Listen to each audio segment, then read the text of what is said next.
ఆంధ్రప్రదేశ్ ముఖ్యమంత్రి జగనాల్ సార్ను నమ్ముకున్నందుకు చివరాఖరికి గిట్ల చేసేసరికి పాపం ఇక చేతులు గాలినాక ఆకులు పట్టుకొని ఏం లాభం అనుకున్నాడో ఏమో గాని అక్కడి మంత్రి సార్ చూడుర్రి స్టేజ్ ఎక్కి మరి ఎట్లా ఏడుస్తుండో.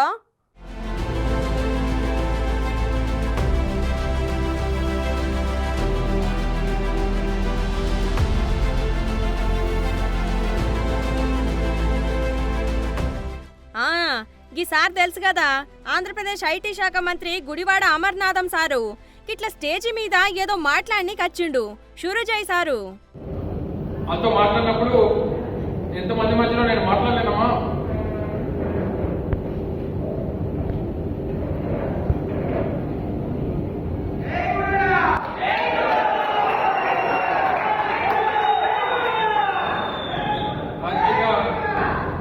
రాజకీయంగా మళ్ళీ మనకి భవిష్యత్తు ఇచ్చారు.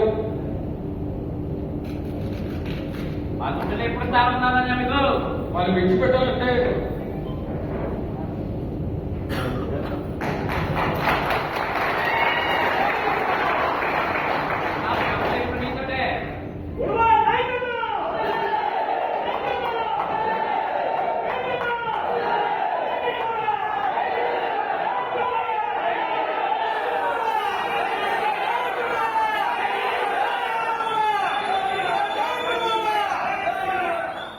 మాట్లాడమంటే కళ్ళు తుడుచుకుంటా బాధ మీద ఉన్నాడు ఎందుకో చెప్పు సారు ముచ్చటేందో.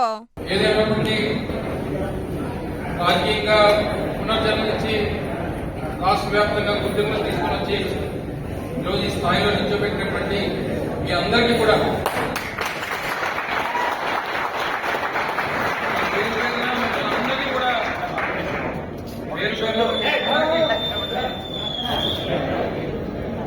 పేరు పేరుగా మీ అందరికీ అసలు పాదాలను చేయాల్సినటువంటి అవసరం.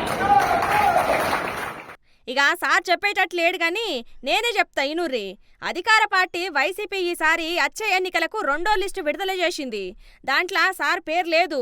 అట్లనే అనకాపల్లి నియోజకవర్గంకు ఇన్ఛార్జ్గా సుత ఆయనను మార్చి మలసాల భరత్ను పెట్టిండు జగన్ సారు.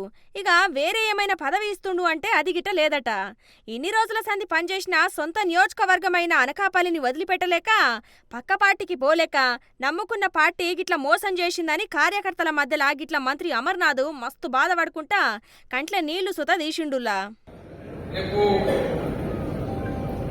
భారత్ను కూడా అదే రకంగా మీరు ఆదరించి స్వాగతించి గెలిపించి జగన్మోహన్ రెడ్డి గారికి కానుక ఇవ్వాల్సినటువంటి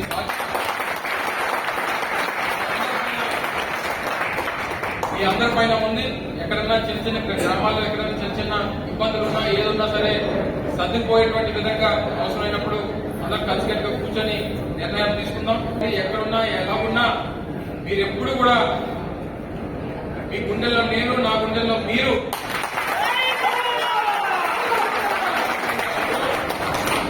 ఉంటారు. అది జీవితాంతం మిమ్మల్ని గుర్తుపెట్టుకుంటాను. ఇక ఇంకా మాట్లాడుకుంటా సీఎం జగన్ ఆదేశిస్తే పోటీకి దూరంగా ఉండి కార్యకర్తగా వైసీపీ గెలుపు కోసం పనిచేస్తానని మంత్రి అమర్నాథ్ సార్ చెప్పుకొచ్చిండు. వై నాట్ 175 అనుకుంటా ప్రోగ్రాం పెట్టి కొన్ని నియోజకవర్గాలలో ఇన్ఛార్జ్లను మార్చిండు సారు. అయితే అందులో కొంతమంది ఇప్పటికే కండువాలు మారుస్తే ఇంకొంతమంది టైం కోసం చూస్తుర్రు ఇంకా.